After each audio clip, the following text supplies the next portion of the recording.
बिस्मिल्लाहिर्रहमानिर्रहीम। अस्सलाम वालेकुम स्टूडेंट। तो आज हम स्टार्ट करते हैं फिज़िकल केमिस्ट्री का फर्स्ट चैप्टर गैसेस। गैसेस होती क्या हैं? गैसेस स्टेट ऑफ मैटर है। मैटर की 3 स्टेट होती हैं, सॉलिड, लिक्विड एंड गैसेस। जो मज़े की बात है इन तीनों स्टेट में वो ये है कि तीनों स्टेट आपस में इंटर कन्वर्टेबल हैं। सॉलिड लिक्विड में चेंज हो जाता है। सॉलिड को एग्जांपल ले लें अब आइस की। आइस को थोड़ा सा हीट प्रोवाइड करें तो वो पानी में चेंज हो जाएगा। फिर लिक्विड गैसेस में चेंज हो जाता है। वाटर को बॉयल करें तो बुखारात की फॉर्म में ऊपर बन के उड़ जाएगा। गैसेस चेंज हो जाती हैं लिक्विड में। एग्जांपल ले लें बारिश की। बारिश बुखारात दोबारा ठंडे होकर लिक्विड की फॉर्म में नीचे आ जाते हैं, बारिश बरसती है। सॉलिड चेंज हो जाता है गैसेस में। वो कैसे? वो कुछ ऐसे कि आप ले लें नफ्थलीन की टैबलेट्स की एग्जांपल, जो आप अपने बॉक्सेस में अपने कपड़ों को सेव करने के लिए रखते हैं। अब इनको थोड़ी सी हीट मिले तो ये बुखारात की फॉर्म में ऊपर बगैर लिक्विड में चेंज हुए बुखारात की फॉर्म में उड़ जाती हैं। इस प्रोसेस को सब्लिमेशन का नाम भी दिया जाता है और इसको ऐसे डिफाइन किया जाता है कि solid directly change into gases without in the state of liquid is called sublimation. अब गैसियस स्टेट के बारे में जानते हैं कि गैसियस स्टेट होती क्या है। वो स्टेट जिसकी ना तो डेफिनेट शेप होती है ना वॉल्यूम होता है। आप लोग जानते तो हैं कि गैसेस की कोई ख़ास ना शक्ल होती है और ना ही उनके कोई मखसूस वॉल्यूम होता है। तो क्वेश्चन जो माइंड में आता है वो ये आता है कि आखिर ऐसा क्यों है, इनकी स्पेसिफिक शेप क्यों नहीं होती और वॉल्यूम स्पेसिफिक क्यों नहीं होता। तो इसकी रीज़न जो है वो ये है कि इनके दरमियान जो अट्रैक्टिव फोर्सेस होती हैं वो बहुत कम होती हैं। मॉलिक्यूल जो होते हैं वो लार्जर डिस्टेंस पे, एक यहाँ खड़ा है एक वहाँ खड़ा है, तो उनमें फोर्स ऑफ अट्रैक्शन जो होती है वो कम होती है। इस वजह से इनका ना तो मखसूस वॉल्यूम होता है और ना ही कोई शेप होती है। इनको डिस्क्राइब करने के लिए हम डिफरेंट लॉज लेते हैं। अब बात करते हैं बॉयज़ लॉ की, लेकिन एक बात बताती चलूँ, बॉयल लॉ हो, चार्ल्स लॉ हो या एवोगाड्रो लॉ हो, वॉल्यूम को हम लेफ्ट हैंड साइड वाली लेंगे, ठीक है। अब हम देखते हैं कि बॉयल क्या कहता है। बॉयल कहता है कि जो हमारे पास वॉल्यूम होता है वो इन्वर्सली प्रोपोर्शनल होता है प्रेशर के। अब हम एग्जांपल ले लेते हैं एक बैलून की कि हम बैलून के ऊपर प्रेशर अप्लाई करेंगे तो क्या होगा, बैलून के अंदर वॉल्यूम कम हो जाएगा। हम बैलून लेकर ये एक्सपेरिमेंट कर लीजिएगा कि बैलून के ऊपर अगर प्रेशर अप्लाई करेंगे तो कंप्रेस हो जाएगा, इसका वॉल्यूम कम हो जाएगा। तो ये इन्वर्सली प्रोपोर्शनल है, ठीक है। जब इन्वर्सली का साइन हम यहाँ से हटा देंगे एरो तो हमारे पास कांस्टेंट आ जाएगा के, ठीक है। पी को लेफ्ट हैंड साइड पर जाकर मल्टीप्लाई किया तो कांस्टेंट हमारा प्रेशर और वॉल्यूम के प्रोडक्ट के इक्वल है, P V is equal to K. तो यहाँ हमने लिखा है कि P1 V1 initial pressure initial volume किसकी इक्वल है, प्रेशर P2 V2 के। Volume of second gas pressure of second gas is equal to P3 V3, volume of third gas pressure of third gas is equal to constant. फिर अगर हम एक graph plot करें, हम लेते हैं ये प्रेशर को वाई एक्सिस पर, वॉल्यूम को एक्स एक्सिस पर, तो हमें एक आइसोथर्म ऑब्टेन होती है। ये थर्म अगर कांस्टेंट टेम्परेचर पर ली जाए तो मतलब सेम आती है, लेकिन अगर टेम्परेचर कम कर दिया जाए तो आइसोथर्म जो होती है एक्सिस के करीब आएगी।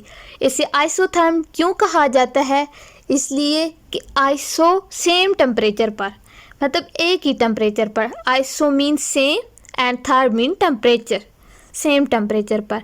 अगर टेम्परेचर कम कर दिया जाए तो ये एक्सिस के करीब होगी और अगर टेम्परेचर को ज़्यादा किया जाए तो ये एक्सिस के दूर, यहाँ ये एक्सिस इसके डिस्टेंस है ज़्यादा, कम टेम्परेचर पर T1 पर यही आइसोथर्म, इन दोनों के दरमियान कम डिस्टेंस है, एक्सिस के करीब है।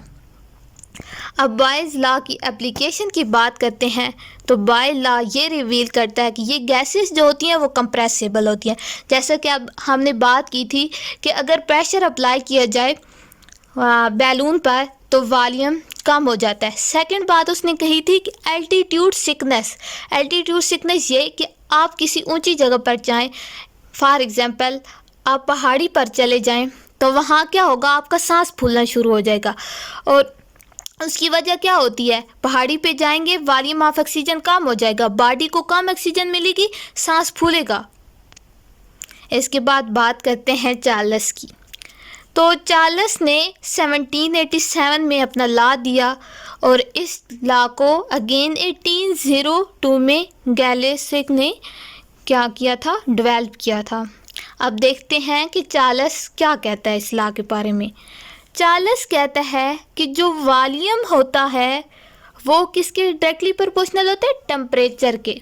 बॉयल ने क्या बात की थी, बॉयल ने कहा था कि वॉल्यूम इन्वर्सली प्रोपोर्शनल होगा प्रेशर के। और चार्ल्स ने क्या कहा कि वॉल्यूम डायरेक्टली प्रोपोर्शनल होगा टेम्परेचर के अगर प्रेशर को कांस्टेंट रखा जाए।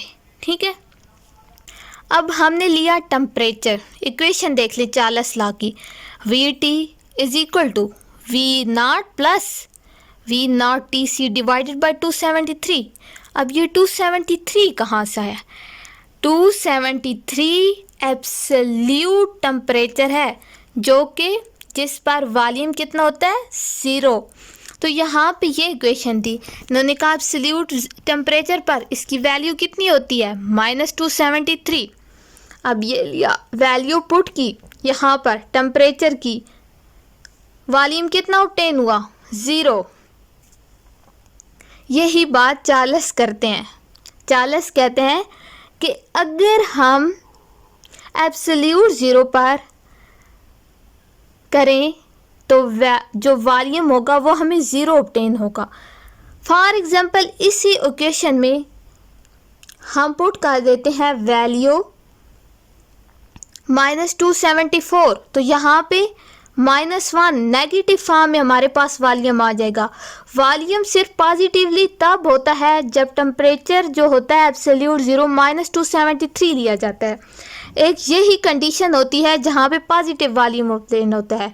तो ये चार्ल्स का लॉ था कि एब्सोल्यूट 0 पर वॉल्यूम 0 ऑब्टेन होता है और अगर ग्राफ प्लॉट किया जाए तो हमें एक स्ट्रेट लाइन ऑब्टेन होती है। इसके बाद हम बात करते हैं एवोगैड्रो लॉ की। तो एवोगैड्रो ने अपने लॉ में क्या कहा कि अगर हम प्रेशर और टेम्परेचर दोनों को कांस्टेंट कर लें, प्रेशर और टेम्परेचर दोनों कांस्टेंट रखें, तो जो हमारा वॉल्यूम है वो किसके डायरेक्टली प्रोपोर्शनल होगा, नंबर ऑफ मोल्स के, नंबर ऑफ मोल्स के।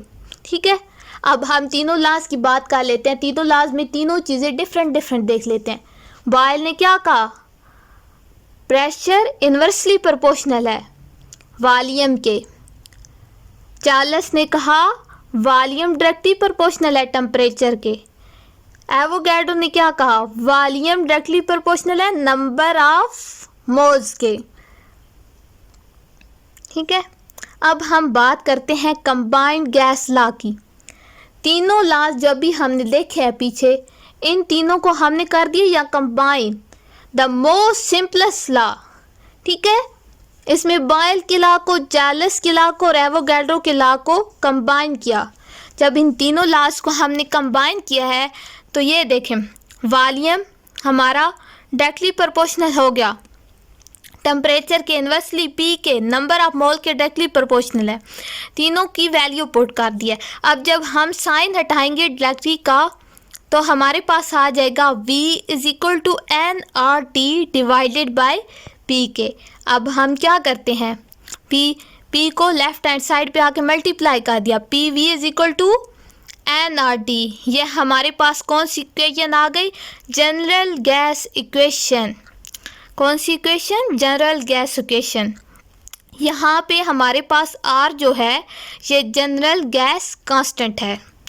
तो यहाँ पे अगर हम दो डिफरेंट गैसेस लें तो कुछ इस तरह भी हो सकता है, P1V1 divided by T1 is equal to P2V2 divided by T2। ठीक है, ये हमारे पास कंबाइंड गैस लॉ हो गया। अगर हम चाहते हैं गैस कांस्टेंट की वैल्यू लेना तो क्या करेंगे, जब भी कंबाइंड गैस लॉ लिया ना हमने, उसमें से R को साइड पे ले आएंगे तो हमारे पास R की वैल्यू क्या हो जाएगी, PVN divided by NT। R को क्या किया, यहाँ पे R है, इसको इधर लेफ्ट साइड पे ले आए, ये यहाँ पे मल्टीप्लाई हो रहा है, इधर आके R को इधर छोड़ देंगे, यहाँ पे NT, यहाँ पे इसके साथ मल्टीप्लाई हो रहा है, इधर आ क्या हो जाएगा, डिवाइड हो जाएगा। वैल्यू पुट करेंगे R की वैल्यू, जो कि इसी गैस कांस्टेंट आइडियल गैसेस से रिलेट करेगा। आज तक का ये टॉपिक है, इन सब को आप लोगों ने देख लेना है। इंशाल्लाह आप लोगों को समझ आ गई होगी। अगर कोई भी क्वेश्चन हो तो आप पूछ सकते हैं। Thank you. अल्लाह।